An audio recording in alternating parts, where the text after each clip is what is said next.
Kita akan lanjutkan dari seri Rela Dimiliki Yesus Sepenuhnya, yang masuk dalam bab 5 bagian 2, kepuasan di dalam Kristus. Kemarin kita bicara tentang kerelaan dipimpin itu perlu ada satu gairah. Nah, gairah itu memberikan satu kepuasan, ya.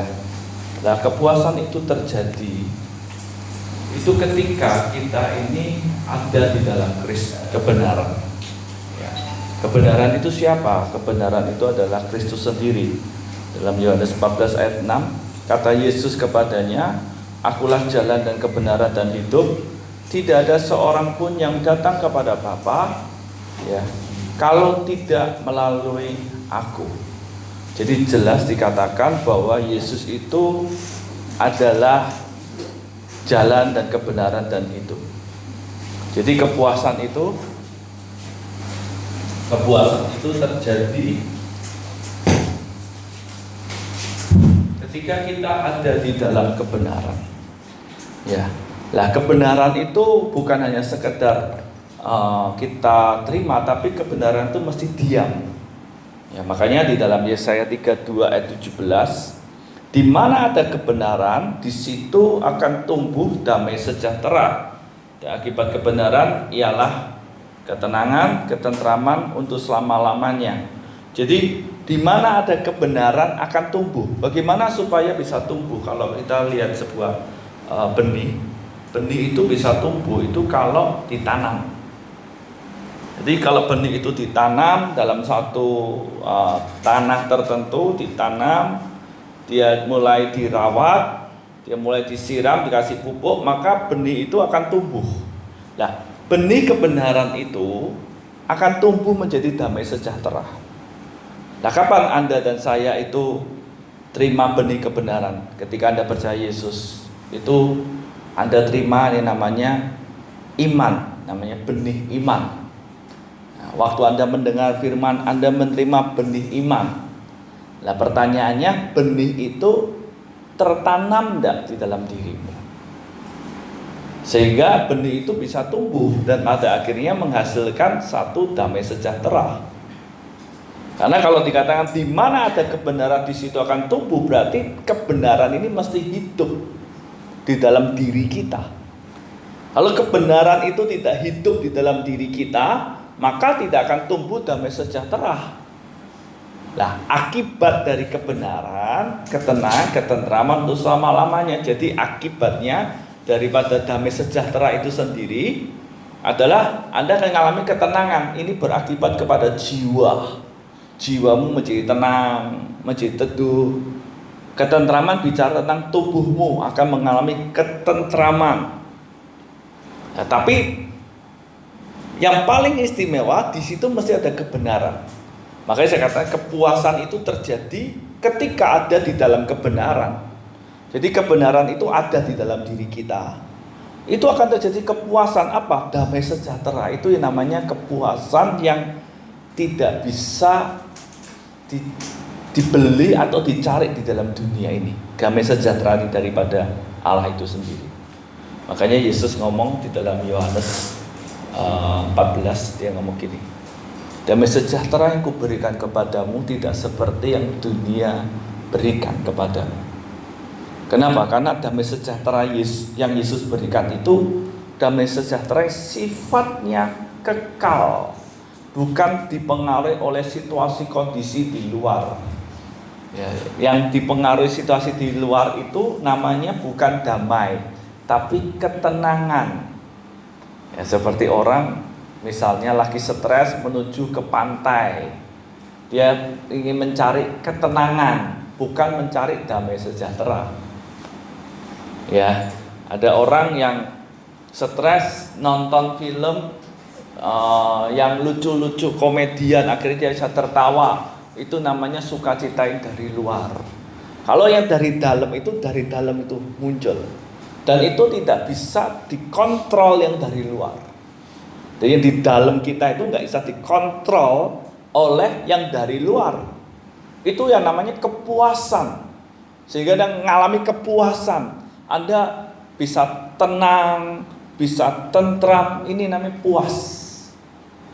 Dengan apa yang Anda miliki sekarang Anda bisa bersyukur. Itu bukan dari luar bersyukurnya, karena dari dalam. Karena kalau dari luar itu terjadi ketidakpuasan. Kok aku punyanya sekian, dia punya sekian. Nah, terjadi ketidakpuasan.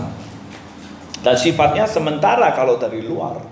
Makanya kepuasan itu terjadi ketika ada di dalam kebenaran. Jadi kalau Anda dan saya ini tidak ada di dalam kebenaran, maka damai sejahtera ini nggak akan tumbuh.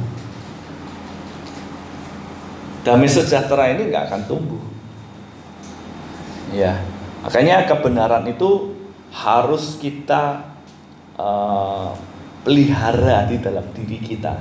Kalau dalam istilahnya tanah itu, hatimu mesti jadi tanah yang baik supaya menghasilkan di dalam ketekunan. Tumbuhnya ini kan tidak langsung, pasti butuh sebuah proses. Makanya di dalam Matius 5 ayat 6, berbahagialah orang yang lapar dan haus akan kebenaran, karena mereka akan dipuaskan. Jadi damai sejahtera ini yang nanti, karena kebenaran ini akan menumbuhkan damai sejahtera, di situ kita akan puas. Ya, kita akan mengalami kepuasan yang tidak dapat kita beli, atau yang lebih dari apa yang ada di dunia. Ya, dan kepuasan ini bukan bicara karena kita dapat berkat, karena kita dapat duit, karena kita memperoleh yang dari luar, bukan. Kepuasan itu dari dalam kita ini, bisa puas, bisa bahagia, bisa sukacita, itu dari dalam. Walaupun kondisinya, waduh, orang bilang, wah, orang ini mesti akan bersungguh-sungguh, tapi enggak, karena dari dalam ini. Hanya kebenaran ini kan yang mesti harus kita pelihara. Siapa itu kebenaran? Ya Kristus. Firman Tuhan itu siapa? Ya Kristus. Kristus ya firman. Ini yang mesti harus Anda pelihara. Lah bagaimana orang bisa lapar dan haus? Kalau Anda baca di dalam ayat 2, 3, 4, 5 itu bicara prosesnya. Kalau dalam Matius 5 ini ya, ada yang miskin, berduka cita, terus hati yang lembut. Baru di situ bisa muncul yang lapar dan haus. Berarti dimulai dari mana? Kesadaran kita, di mana kita ini membutuhkan kebenaran. Kenapa? Karena kita miskin. Miskin dalam arti miskin secara spirit, bukan miskin secara jasmani. Nah di situ kita sadar, aku tuh miskin, aku perlu kebenaran mengubah hidupku, aku tuh miskin karakter, miskin rohani. Maka di situ kita mulai nangis, Tuhan tolong saya. Nah disitulah kita mulai, Tuhan itu mulai menjamah, melembutkan hati kita, sehingga ketika hati kita lembut, di situ haus dan lapar itu akan muncul. Ya, jadi ini ketika Anda punya gairah itu yang akan nanti membuat Anda tuh puas. Walaupun mungkin harus mengalami masalah, Anda tetap tenang, tetap tentram, tetap damai. Nah ini saya katakan nih, orang yang paling bahagia bisa begitu. Ya. Nah Anda dan saya itu bisa berbahagia. Bagaimana caranya? Ya tinggallah di dalam kebenaran. Jadi gairah, haus dan lapar akan kebenaran ini akan memberikan dorongan untuk selalu taat. Jadi di situ kita tuh ada dorongan, karena haus dan lapar akan kebenaran. Kita mulai pelihara kebenaran itu dengan sungguh-sungguh, itu kebenaran tumbuh, memberikan kita damai. Nah, kepuasan itu mendorong kita untuk, aku tuh mau terus ngalami ini loh. Nah, akhirnya itu menjadi dorongan yang kuat untuk Anda dan saya itu bisa taat. Ini jadi dorongan yang kuat yang membuat kita tuh akhirnya tuh mau taat gitu. Bukan karena paksaan, bukan karena kondisi di luar, bukan karena apa, tapi karena dorongan itu membuat Anda tuh, iya aku mau Tuhan. Jadi di sini tuh ada satu gairah yang memberikan satu kerinduan untuk Anda dan saya tuh selalu taat. Wow, ini luar biasa. Tapi harus ada di sini. Haus dan lapar ini gairah ini. Dan gairah itu nggak boleh hilang. Ya, gairah itu nggak boleh hilang. Kalau Anda lanjut itu di dalam ayat Matius 5 ayat ke-7 ke-8 itu dilanjut, murah hatinya, suci hatinya, membawa damai.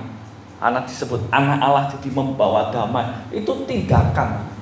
Itu bicara praktek hidup, di mana orang yang dia ini haus dan lapar akan kebenaran, di situ ada dorong yang kuat untuk dia mau pertama kali murah hati. Murah hati dalam arti apa? Taat di sini murah hati dalam arti bukan hanya memberi dalam bentuk secara fisik uang, bukan. Dalam hal mengampuni. Orang yang mengampuni itu orang yang murah hati.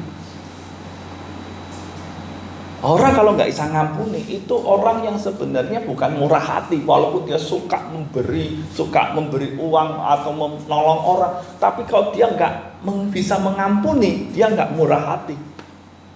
Jadi murah hati di sini ya Tuhan mau tuh Anda itu bisa ngampuni. Kalau Anda bisa ngampuni, Anda mengeluarkan hal yang jasmani itu bisa.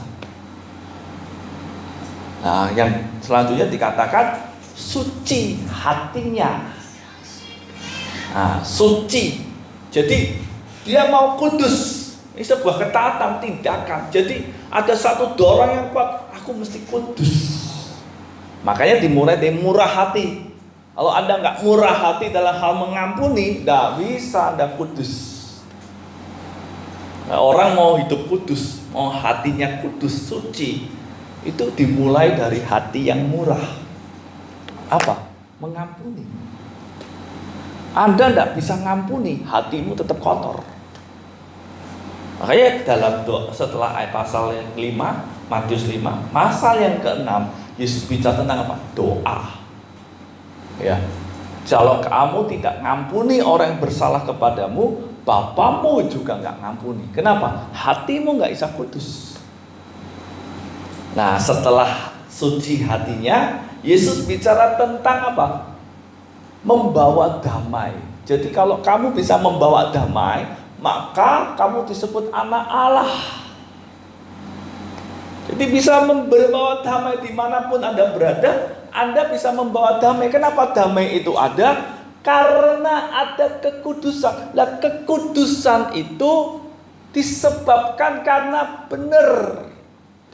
Ada satu kebenaran yang membuat kita bisa suci hatinya.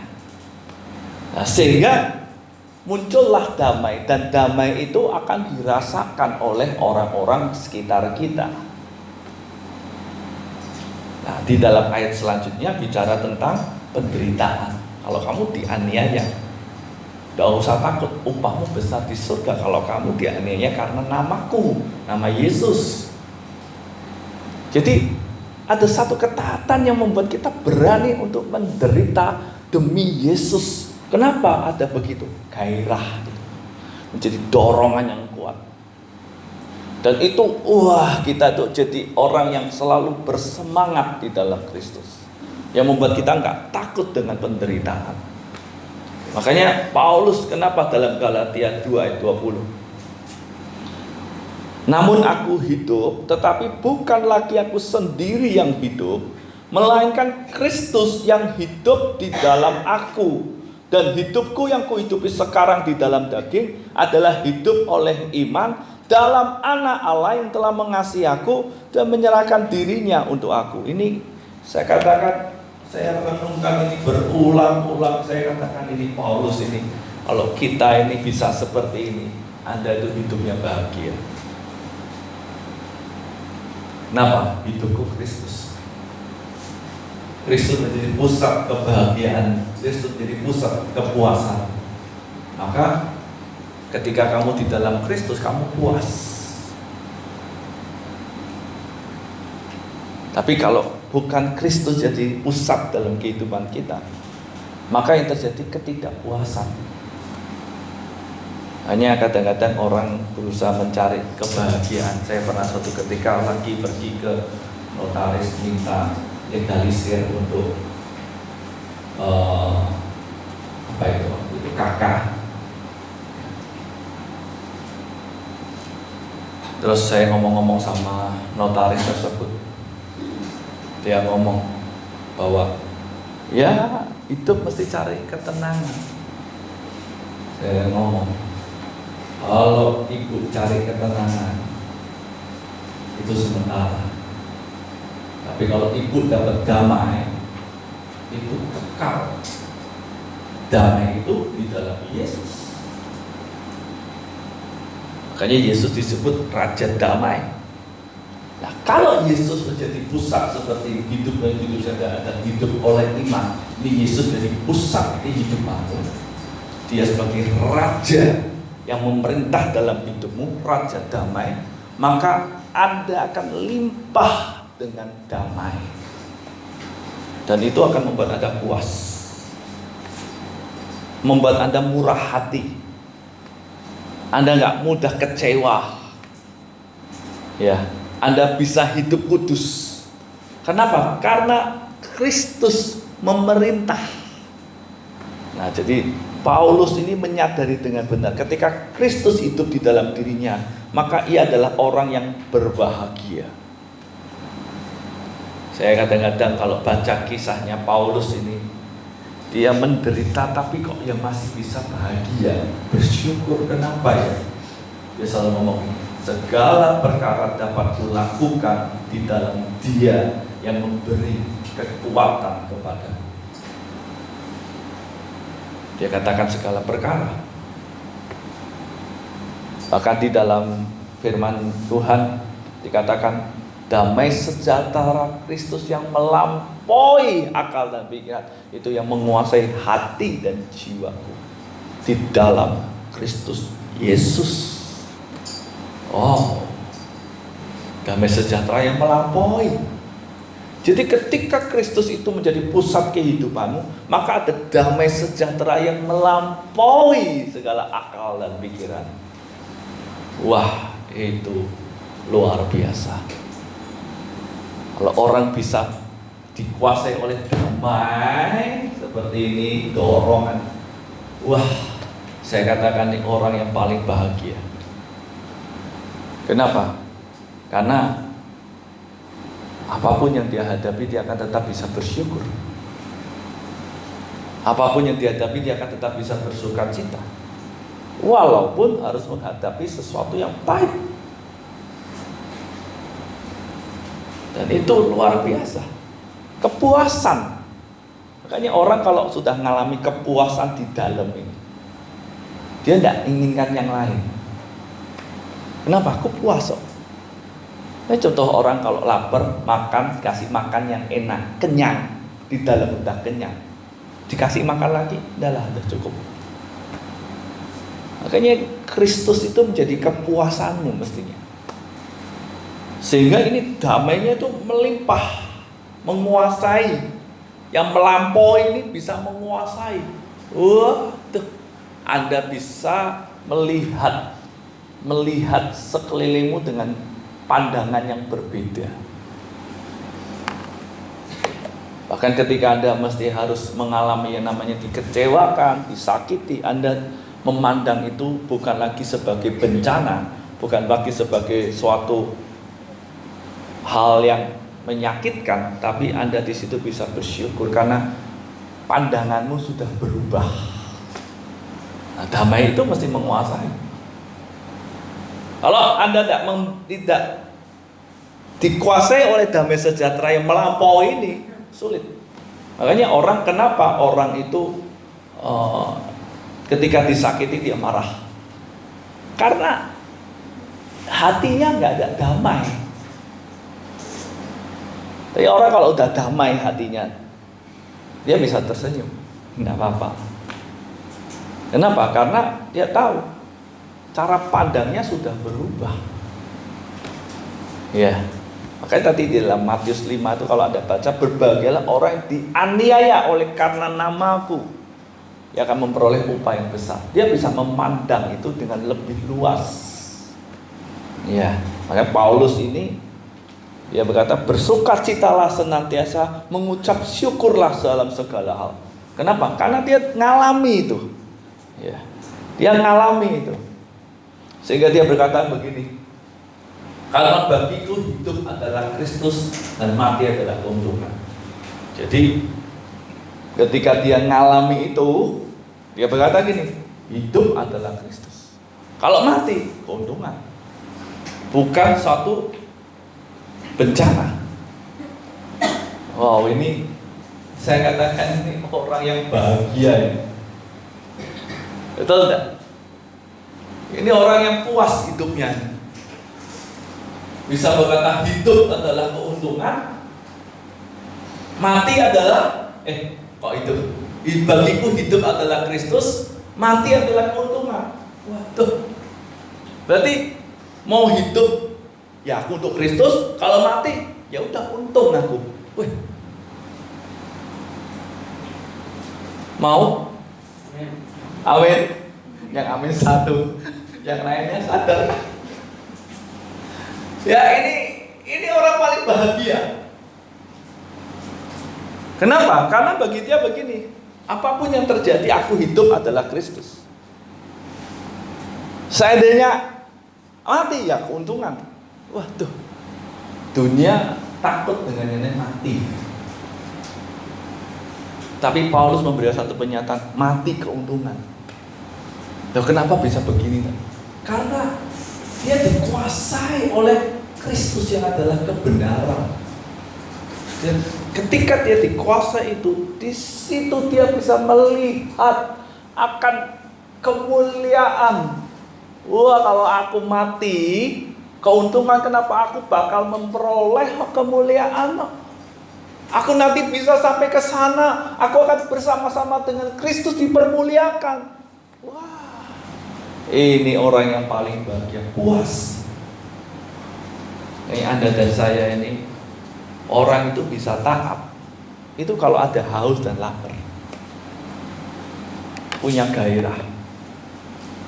Tapi kalau orang nggak punya gairah, susah untuk taat. Saya berkali kemarin minggu Jumat lalu juga sampaikan, gairah itu nggak boleh hilang. Oh, gairah itu hilang, repot. Mau taat itu susah. Ya, susah. Mau taat itu sangat susah. Ya, nah karena itu hidup dalam pimpinan Roh Kudus itu sangat penting. Orang bisa hidup bagi Kristus itu kalau dia hidup dalam pimpinan Roh Kudus.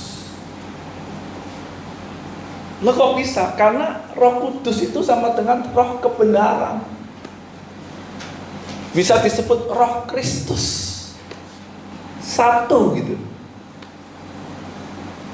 Nah, jadi orang mau hidup bagi Kristus, ya dia harus mau dipimpin oleh pimpinan Roh.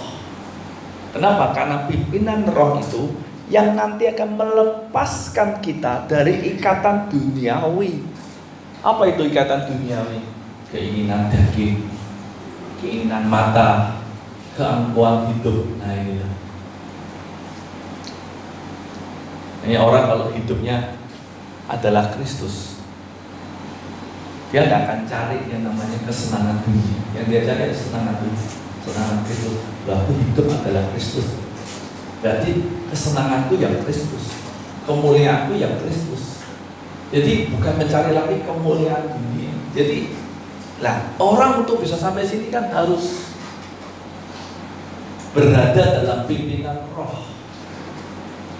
Orang kalau nggak berada dalam pimpinan Roh susah. Makanya Paulus dalam jemaat dia nulis surat di dalam jemaat Galatia, dia katakan gini, hiduplah oleh Roh, maka kamu tidak akan mengikuti keinginan daging. Itu jelas di sini. Jadi ketika Anda hidup oleh Roh, berjalan dalam Roh Kudus, dipimpin Roh Kudus, maka Anda akan melepaskan ini. Karena kalau Anda nggak melepaskan ini, nggak bisa. Nggak bisa Anda dipimpin. Kalau Anda nggak lepaskan, nggak bisa. Otomatis ketika orang mau dipimpin oleh Roh, dia harus mau melepaskan. Jadi tanpa sadar ya, Anda dan saya ketika dipimpin oleh Roh, Anda itu dilepaskan dari ikatan-ikatan yang membuat Anda terikat. Apa itu? Ketidakpuasan, kekhawatiran, ketakutan, dan lain-lain. Orang takut kenapa? Orang khawatir kenapa? Karena daging. Karena ada satu keinginan daging. Ada satu keinginan mata.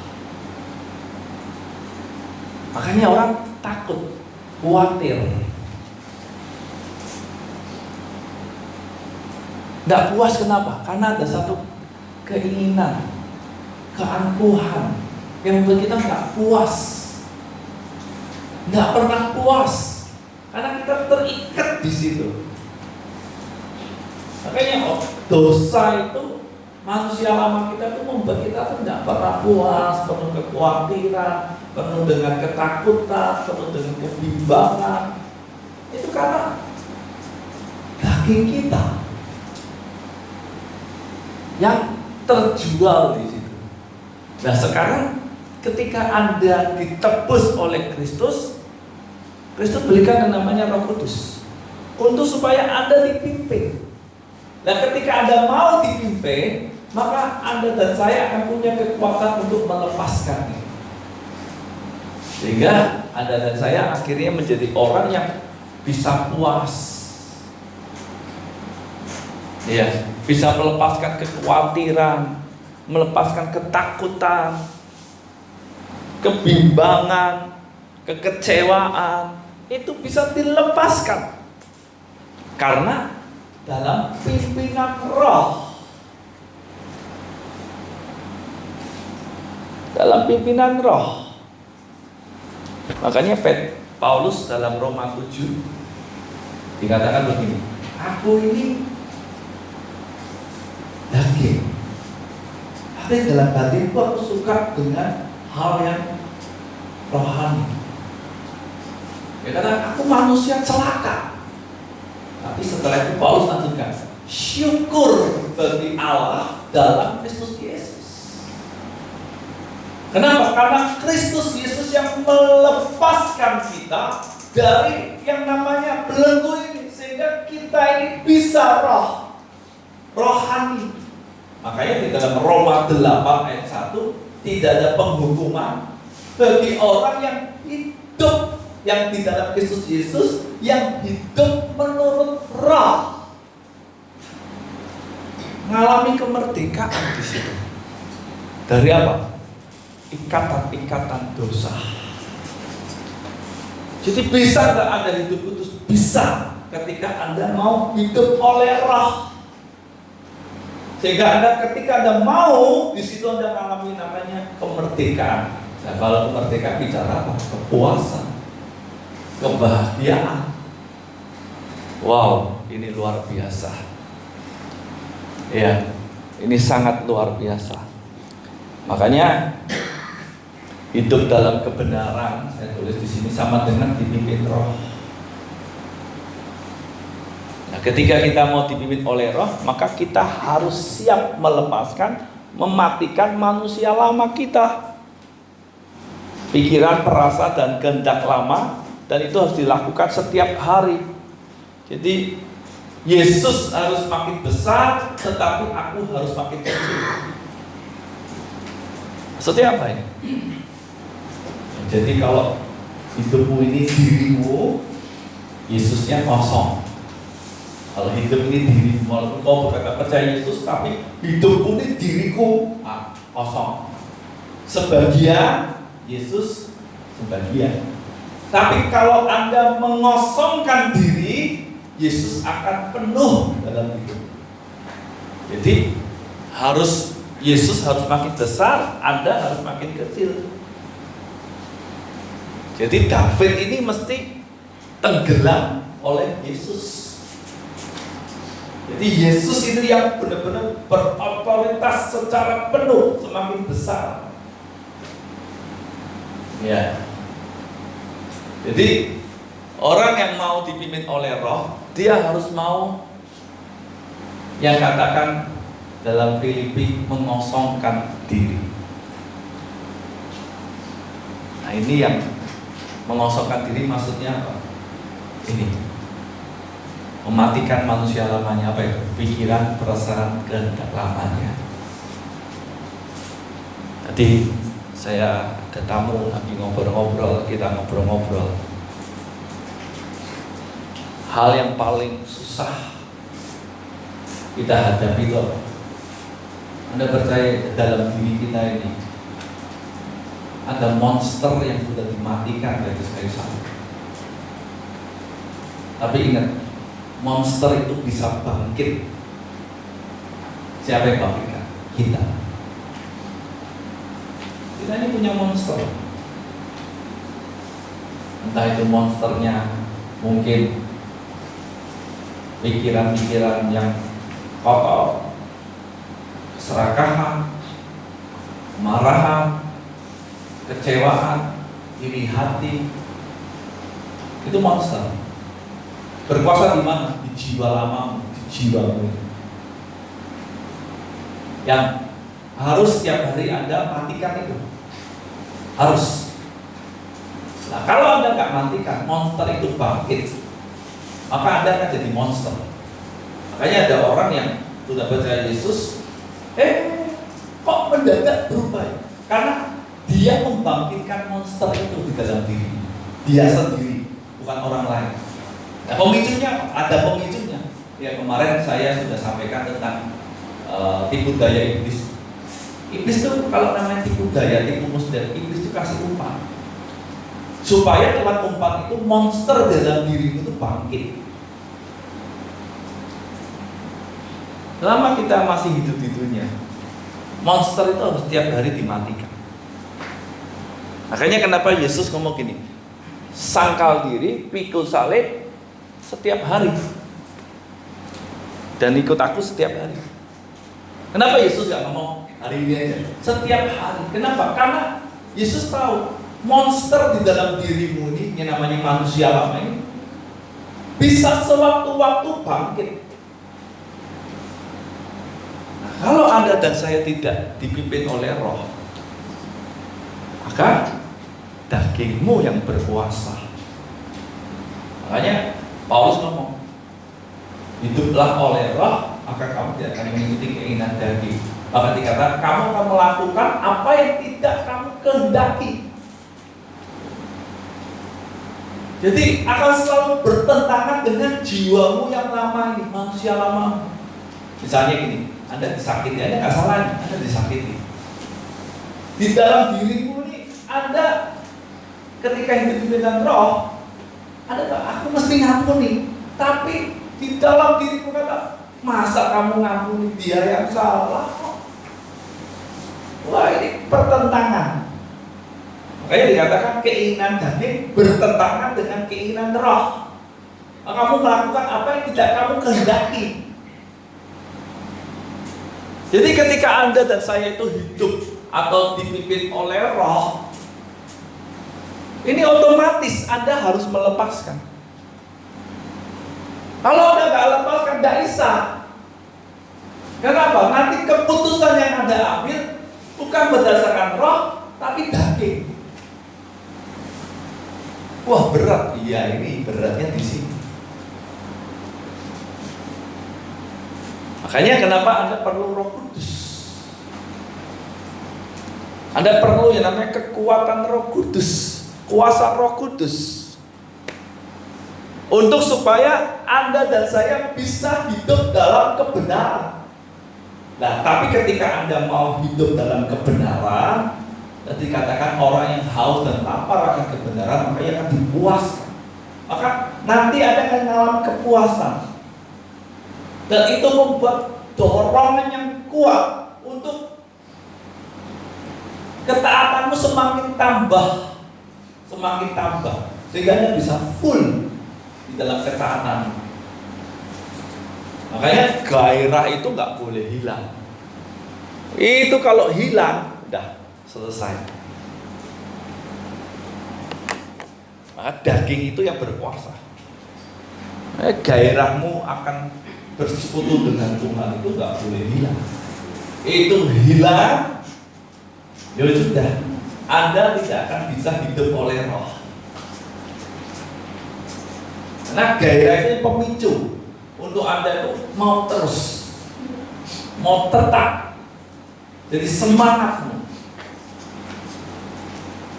Ya, jadi ini penting sekali. Nah, banyak orang Kristen itu seringkali kenapa akhirnya dia tidak bisa mematikan, karena gairahnya hilang. Dalam kondisi tertentu oke. Tapi ketika waktu ini mulai jadi diuji oleh waktu yang akan membuktikan.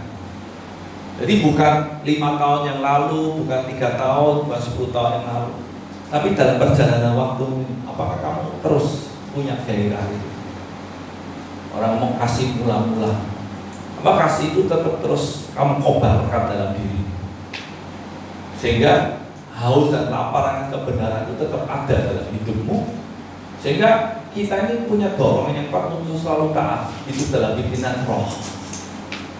Nah, kalau ini hilang, maka saya pastikan tidak mungkin orang bisa hidup dalam pimpinan roh. Nah, itu sebabnya kenapa Anda dan saya itu bersekutu dengan Allah itu wajib hukumnya, wajib. Makanya di dalam bangsa Israel sendiri itu diatur persembahan ini, korban ini, hari raya itu tujuannya apa? Supaya bangsa Israel itu terus ingat gairahnya nggak boleh hilang, supaya bisa bersekutu dengan Allah, diatur. Nah, kalau anda lihat di dalam hari raya itu punya pengertian. Jadi kenapa diatur begitu? Supaya jangan hilang. Makanya ketika dia berbuat dosa mesti datang ke imam, bawa korban. Ini bicara apa? Tentang bahwa ini loh, darah Yesus. Langsung bereskan. Imam berbuat dosa, bereskan. Kenapa? Jangan sampai gairah itu hilang. Dari membuat gairah itu hilang, manusia lama kita, dosa ini. Makanya di dalam orang Israel itu ada dosa, ngaku harus cepat diselesaikan. Kenapa? Karena Tuhan tahu itu yang nanti akan menghancurkan kehidupan rohani, persekutuanmu dengan Tuhan. Makanya di dalam Yesaya dikatakan yang membuat aku tidak mendengar, yang membuat aku tidak bisa nolong, itu kesalahanmu, dosamu. Akhirnya jauh. Nah, kalau udah jauh kan dipimpinnya daging yang mimpin, bukan roh. Ya. Nah, ketika orang hidup dalam pimpinan roh, disinilah kehidupan kita mengalami kemerdekaan. Jadi Anda itu merdeka dari apa? Dari perbudakan dosa, dari manusia lama kita ini. Lihat, ada berkata di dalam 1 Yohanes, setiap orang yang lahir dari Allah tidak dapat berbuat dosa. Kenapa? Karena ketika orang kata lahir dari Allah, penuh dengan Roh Kudus, dipenuhi Roh Kudus, dipimpin Roh Kudus, hidup oleh Roh. Kenapa? Karena memang ketika orang hidup oleh Roh, dia harus lepaskan. Dia kalau nggak lepaskan manusia lamanya, dia nggak matikan manusia lamanya, nggak bisa, nggak mungkin. Jadi mau nggak mau ya nggak harus lepaskan. Mutlak. Nah, maka dari itu dia terlepas dari yang namanya dosa. Makanya tidak dapat berbuat dosa, maksudnya apa? Ya dia karena setiap hari penuh Roh Kudus. Makanya kenapa Anda dan saya mesti setiap hari bersekutu Persekutuanmu dengan Tuhan itu membuat Anda bisa hidup kudus, hidup benar. Itu kalau dalam bahasa Inggris itu bukan pas masa lalu hidup lahir dari Allah, tapi present, sekarang. Nanti tiap hari itu bicara tiap hari.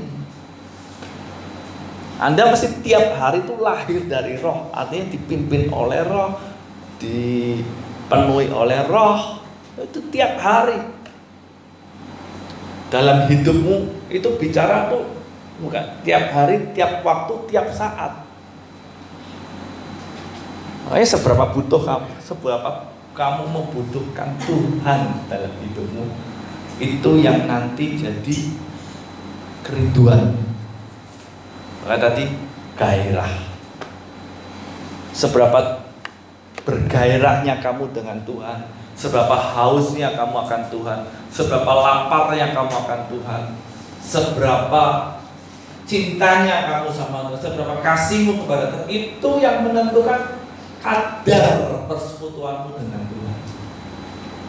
Kalau kadarnya kamu cuma hanya 20%, ya paling kadarnya kamu untuk mau hidup dalam kebenaran, untuk mau hidup dalam ketaatan ya, atau bersekutu dengan Tuhan, kalau 20 ya 10, mungkin bisa 5, karena cuma hanya 20 pendorongnya, yang dikeluarkan paling ya 5. Makanya ini gairah itu tidak boleh hilang. Iblis itu caranya gimana? Matikan gairah. Haus dan laparmu itu dimatikan, gairah kasihmu itu didinginkan, atau dibasuh-basuh kuku. Makanya susahnya kita di dalam Tuhan. Iblis itu memberikan kita umpan atau tipu muslihat itu. Yang paling susah itu, iblis itu kalau dingin kan kelihatan dinginnya, atau panas kelihatan panas, suap-suap tubuh. Kalau hitam kelihatan, oh hitam jahat jelas, putih jelas putih. Tapi kalau abu-abu, orang nggak bisa lihat. Nah, iblis itu jahatnya di situ. Ya kamu tetap Kristen nggak apa-apa, tapi nggak boleh ya sungguh-sungguh. Nah ini jadi abu-abu, kompromi. Nah ini yang akhirnya kalau orang udah abu-abu kan merasa rohani, susah dipikirnya. Apalagi kalau dia sudah abu-abu, hidupnya semakin diberkati, lebih susah lagi. Makanya ini pimpinan roh ini sangat penting. Jangan sampai gairah itu dimatikan oleh iblis. Nah, gairah itu siapa yang menjaga? Ya Anda dan saya. Kasih itu tidak bisa dijaga, tidak bisa. Siapa yang jaga? Ya kita. Bukan Tuhan, kita yang mesti menjaga. Dengan apa? Bersekutu. Terus setiap hari dibangun persekutuan dengan Tuhan terus, supaya jangan kehilangan kasih. Kalau itu Anda terus jaga, Anda terus pertahankan, Anda tingkatkan, maka bagi iblis itu untuk membuat Anda itu suam-suam kuku susah. Tapi kalau itu nggak dijaga, waduh. Apalagi kita ya yang jemaat udah lama layan Tuhan, termasuk saya hamba Tuhan, itu riskan. Kenapa? Karena kita ini di dalam posisinya itu bisa dalam posisi abu-abu, suam-suam kuku. Beda ya dengan orang pertobat pertama itu pasti panas. Sudah tidak mungkin kelihatan suam-suam panas mesti. Kalau dia sudah benar yang alami itu panas. Makanya iblis jahatnya di mana? Dibuat untuk suam-suam abu-abu. Coba Anda perhatikan perjalanan kita, kalau kita perhatikan perjalanan rohani, selalu ya awalnya tuh panas, Lama-lama apinya tuh bisa mulai padam, jadi suam-suam putih, abu-abu. Kalau putih, lama-lama jadi abu-abu. Kenapa begitu? Karena iblis menipu kita dengan umpan. Nah, kita tertipu. Kenapa bisa tertipu? Karena kasihnya mulai menurun, kena umpan. Akhirnya menurun. Iblis ambil kesempatan itu. Makanya ini pimpinan Roh Kudus ini dalam hidup kita ini nggak boleh hilang. Nah, orang tuh bisa sampai di sini mesti punya gairah. Hanya paling susah mempertahankan apa? Persekutuan kita dengan Tuhan. Itu paling susah. Bukan taatnya, persekutuan kita dengan Tuhan. Karena kalau Anda bersekutu dengan Tuhan, Anda bergaul dengan Allah, Anda memiliki hubungan yang baik dengan Allah, otomatis Anda pasti taat. Otomatis Anda mau dipimpin oleh Allah. Tapi kalau persekutuanmu sudah menjauh, nggak mungkin orang taat. Itu yang dihancur. Ya, itu yang dihancur. Dan itu seringkali banyak umat Tuhan nggak sadar. Jadi dihancurkan tanpa sadar. Nggak ngerti, mendadak. Loh, kok aku udah begini ya? Mau bangkit lagi sudah susah. Makanya kita ini harus mau untuk terus bersekutu. Ya. 2 Korintus 3:17 dikatakan sebab Tuhan adalah roh dan di mana ada roh Allah di situ ada kemerdekaan. Dalam Yohanes 8:31-32 maka katanya kepada orang-orang Yahudi yang percaya kepadanya, jikalau kamu tetap dalam firman-Ku, kamu benar-benar adalah murid-Ku dan kamu akan mengerti kebenaran dan kebenaran itu akan memerdekakan kamu. Jadi ini saling berkesinambungan dari 2 ayat ini. Roh Allah bicara kebenaran. Ya. Nah, kebenaran itu yang nanti memerdekakan kita. Karena Roh Kudus itu memberi pengertian, mengajar sehingga kita bisa mengerti akan kebenaran, sehingga kebenaran itu memerdekakan.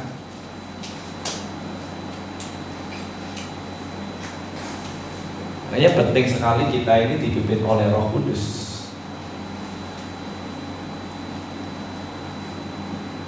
Nah, untuk bisa dipimpin Roh Kudus, Anda mesti tetap dalam firman-Nya.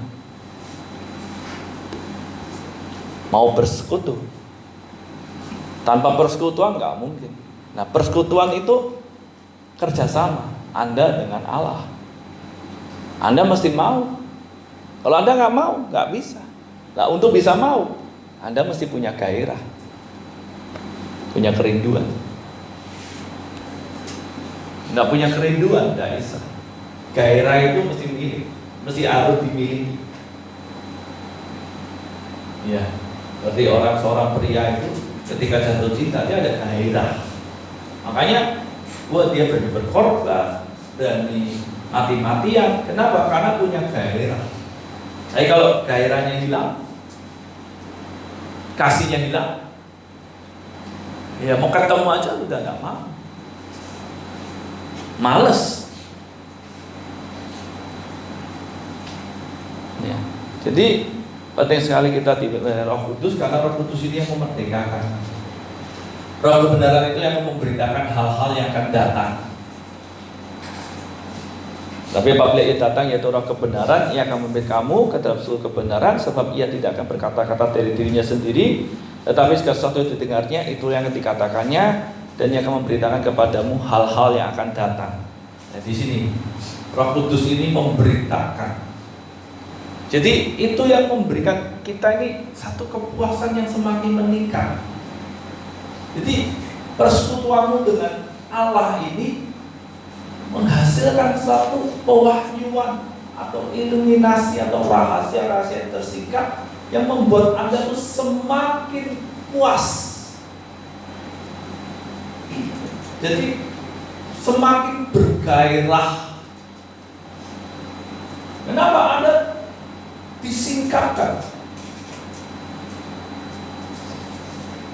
Dan itu membuat kita tuh bisa semakin jelas melihat gambaran Allah, kemuliaan itu sendiri.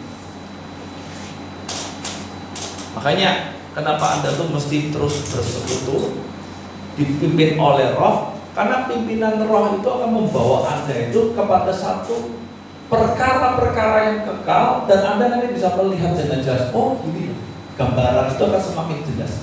Jadi yang awalnya bayang-bayang atau puzzle yang belum terpasang ya, puzzle itu akan terpasang sendirinya dengan sendirinya di dalam pimpinan Roh Kudus, ketaatan itu terpasang, itu semakin jelas. Nah, itu yang membuat Anda semakin bergairah, semakin puas. Oh gini toh, puas, dipuaskan di sini. Makanya kata satu perkataan Tuhan itu sanggup mengubah. Karena di dalamnya ada kepuasan yang tidak bisa digambarkan atau diceritakan dengan kata-kata. Anda harus mengalami itu. Bahkan kadang-kadang ketika kita membaca Alkitab, ketika itu kita bersekutu dengan Tuhan, kita dipuaskan. Itu kadang-kadang kita baca perkataan sendiri, perkataan yang hidup. Anda bisa menangis, Anda bisa tertawa, Anda bisa bersukacita, Anda bisa bersyukur. Itu kepuasan yang tidak bisa digambarkan. Nah, itu Anda harus mengalami. Itu yang nanti akan membuat gairah yang semakin besar. Apalagi disingkapkan satu kebenaran, itu kepuasan tersendiri yang tidak bisa digantikan dengan apapun.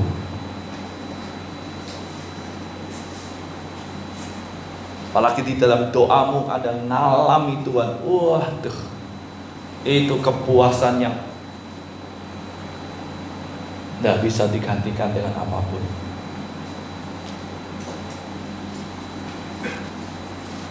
Itu Anda harus ngalami.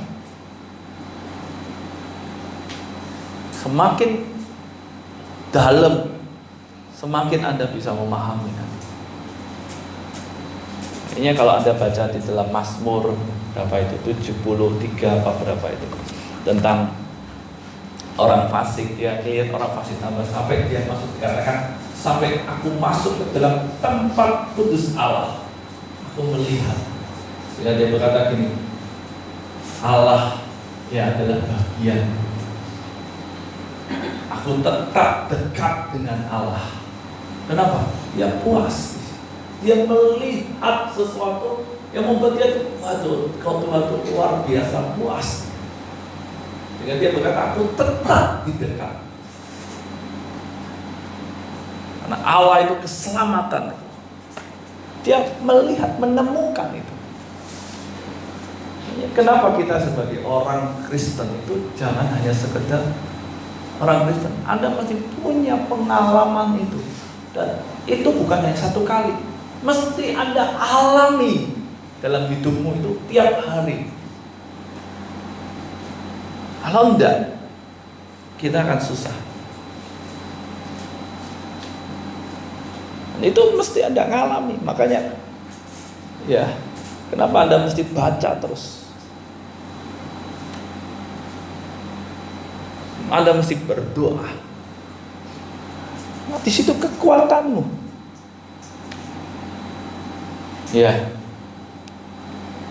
Pertanyaannya, siapkah Anda dipimpin dalam kebenaran oleh Roh kebenaran?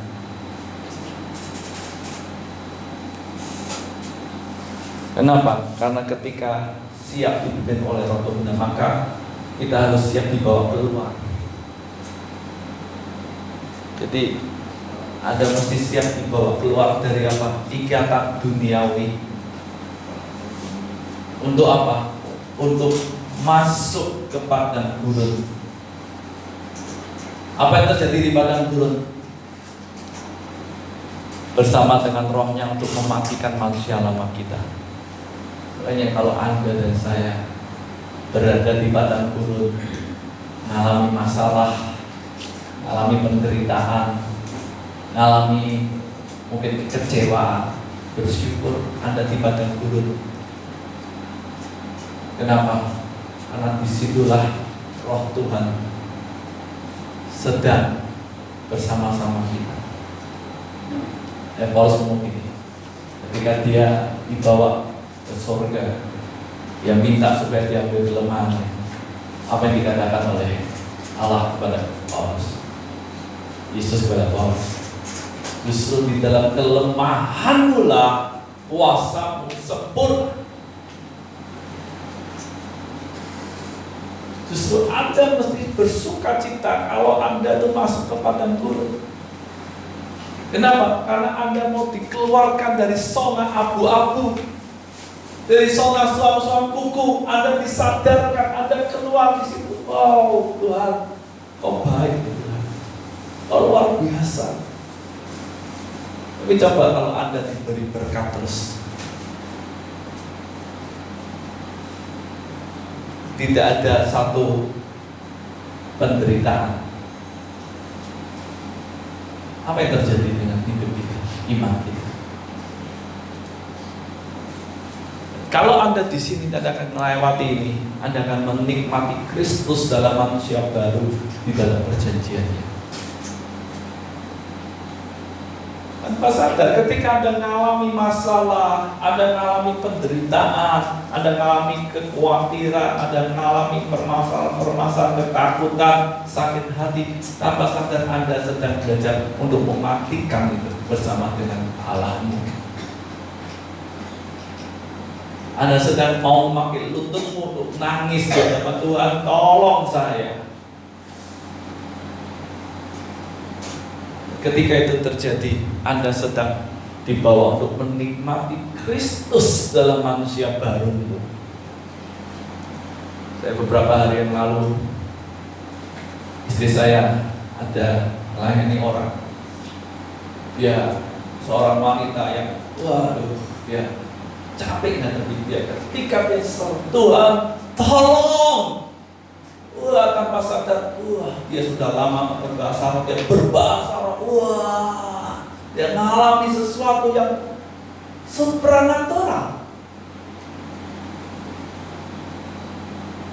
Tanpa sadar, dia sedang bermasalah dengan suaminya dijamah, tuh suaminya mengalami manifestasi, kuasa itu mengalir.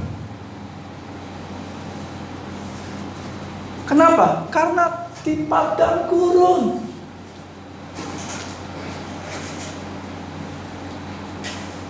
Jadi kalau Anda nggak mengalami masalah, Anda nggak mengalami yang namanya penderitaan, kita akan celaka.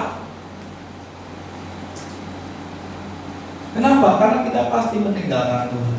Orang Israel, kalau Anda lihat perjalanan bangsa Israel dari keluar dari Mesir, dia harus mengalami namanya masalah. Keluar dari Mesir, dia mengalami padang gurun. Ya, tapi sayang dalam pimpinan Musa ini gagal. Tapi dalam pimpinan Yosua ini berhasil masuk di situ. Mereka nggak tapi masalah, tapi di dalam masalah itu mereka menikmati kuasa Allah. Kenapa? Di dalam masalah itu mereka melihat. Waktu dalam pimpinan Yosua, mereka melihat sungai Yordan dibelah. Di dalam masalah ketika dia melihat tembok raksasa Yeriko, semua waduh, aku enggak, gimana ini terus robosnya. Tapi di dalam masalah itu mereka melihat kuasa Allah. 31 raja dikalahkan. Ini luar biasa. Anda lihat Yusuf, ketika dia harus dijual oleh Potifar, tapi di situ dia melihat kuasa Allah yang luar biasa. Dikatakan oleh karena Yusuf, Potifar diberkati. Wow, Roh Kudus akan selalu membawa Anda ke padang gurun. Jadi Roh Kudus nggak mimpin Anda untuk masuk ke yang namanya tempat yang enak, enggak.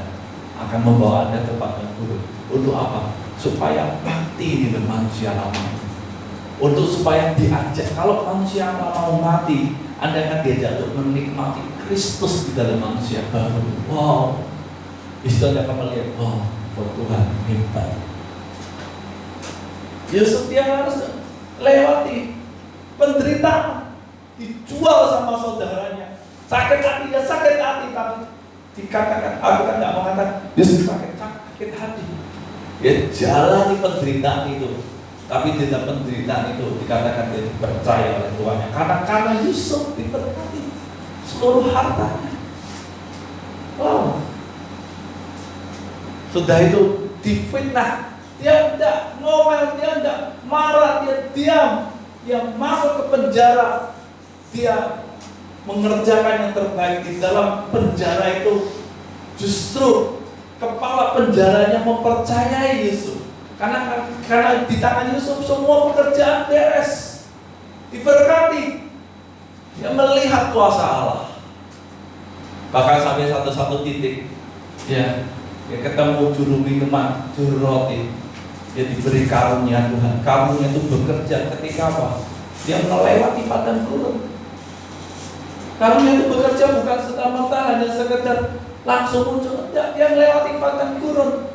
Saya pada satu titik tanpa disadari bermimpi. Ditanya, mimpimu apa? Karunia itu bekerja dengan luar biasa. Sampai satu titik dia harus menafsirkan atau mengartikan mimpinya Firaun. Wow, Tuhan bawa naik ke atas di padang gurun ini. Tuhan bawa naik untuk menerima janji. Nah, Anda juga sama. Anda mau dipimpin Roh Kudus, siap di padang gurun untuk dibawa naik. Untuk dibawa naik, bukan untuk menderita, untuk mematikan manusia lamamu, dibawa naik terus, sehingga Anda dan saya pada akhirnya bisa serupa dengan Kristus. Di dalam padang gurun itu Anda tidak sendiri, Anda didampingi, dipimpin oleh Roh Kudus. Siapa lagi? Daud. Ketika dia diurapi jadi raja, sebelum dia diurapi jadi raja, dia ditolak, diabaikan sama keluarganya, karena anak paling kecil. Tapi ketika Samuel tanya, ini semuakah anakmu? Oh iya, lupa, aku ada satu lagi di padang, lagi mengembalakan 2-3 ekor kambing dombanya. Bayangin, Daud dalam Mazmur 27 mengatakan, sekalipun ayahku dan ibuku menolakku, tapi Tuhan menyambut aku. Dia mengalami padang gurun, dia nggak marah sama orang tuanya. Dia nikmati karena dia tahu di situlah kuasa Tuhan sempurna. Dikatakan bahwa Daud harus menghadapi beruang, singa. Waktu apa? Jaga kambing dombanya di padang. Dia nggak mau main. Dia nggak nyalakan papa mamanya. Papaku itu jahat. Dia enggak. Justru disitulah dia bersekutu dengan Tuhan. Dia mulai nyembah Tuhan, nyanyi. Tapi ketika Samuel datang mengurapi kamu jadi raja, dipanggil sama Saul suruh main musik. Kenapa? Kalau Saul lagi kerasukan, kalau Daud main musik, setannya kabur. Awalnya aman. Itu ketika melawan Goliat, dia mulai melawan Goliat, dia menang. Dan peperangan dia selalu menang. Ketika cuma hanya begini, Saul mengalahkan beribu-ribu, Daud mengalahkan berlaksa-laksa. Wah, Saul ini iri, mengalami padang gurun. Daud mau dibunuh. Tapi apakah di situ Daud menyalahkan Saul? Enggak. Justru ketika Saul mau dibunuh, jangan jamah orang yang diurapi Tuhan. Wow. Kelihatannya bodoh, tapi di dalam penderitaan masalah itu, Daud disertai dengan luar biasa. Diluputkan dari yang namanya maut. Bahkan terakhir dia waktu itu mau melawan Siklag dibakar, jalan sama Amalek, dia melawan Amalek. Dia waktu habis pulang dari karena dia berpihak pada Filistin, hari itu disuruh pulang. Tempatnya dibakar, semua orang mau lontari dia dengan batu. Tapi dikatakan Daud menguatkan hatinya. Daud menguatkan hatinya. Dan ketika Daud menguatkan hatinya, dia ngomong sama Tuhan, akan kami kejarkah orang? Iya, kejar. Akan kau berikan? Iya. Di situ dia kejar. Dia nggak nyalakan Tuhan ini gimana? Enggak. Tapi justru disitulah kuasa Tuhan itu dahsyat luar biasa. Nah ini padang gurun. Apakah Anda mau dipimpin Roh Kudus? Kalau Anda mau dipimpin Roh Kudus, siap. Lewati. Tidak bisa enggak. Kenapa? Karena di situ Tuhan sedang mau mematikan manusia lama. Tuhan butuh kerjasama.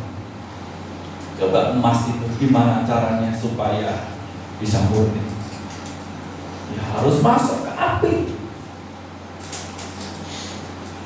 Jadi Anda itu mematikan manusia lamamu itu bukan dengan kekuatan, tapi dengan bersama Roh Kudus di bawah. Roh Kudus, Allah berinisiatif membawa Anda. Anda mesti juga mau ikut. Di situ dibakar. Aduh sakit. Tapi ketika di dalam kelemahanmu itu, kuasa Tuhan sempurna. Gairahmu dengan itu semakin meningkat. Kenapa? Karena kau melihat. Justru dalam kelemahan itu kau bisa melihat Allah yang luar biasa. Kau bisa melihat kasih. Kau bisa melihat kuasa. Kau bisa melihat mujizat. Nah itu sebabnya kita mesti mau dipimpin oleh Roh. Istimewa di dalam penderitaan api itu, ya, dagingmu itu disingkirkan satu demi satu. Seperti emas ketika dia dibakar dalam derajat tertentu, logam, sampah-sampah logam dalam emas itu dibuang satu-satu. Terus dalam derajat tertentu terus menerus sehingga dia bisa jadi murni. Sakit, ya sakit. Tapi kalau Roh Kudus bersama dengan kau, kebenaran itu menguasai dalam hidupmu, maka Tuhan katakan damai sejahtera Allah yang melampaui segala akal dan pikiranmu akan menguasai hati dan pikiranmu di dalam Kristus Yesus. Amin. Amin. Jadi kenapa Anda mesti bersekutu? Supaya itu penuh. Dan nanti Anda akan mengalami kepuasan di dalam ketaatanmu itu. Wow, Tuhan dahsyat. Tapi kalau engkau nggak mau, maka engkau tidak akan pernah puas. Ya, rindu setiap kita. Ayo, kita mulai berjuang bersama-sama. Terus saling mengingatkan, saling negur. Ayo, yuk, terus bersekutu. Jangan hilang gairah itu. Amin. Mari kita datang kepada Tuhan.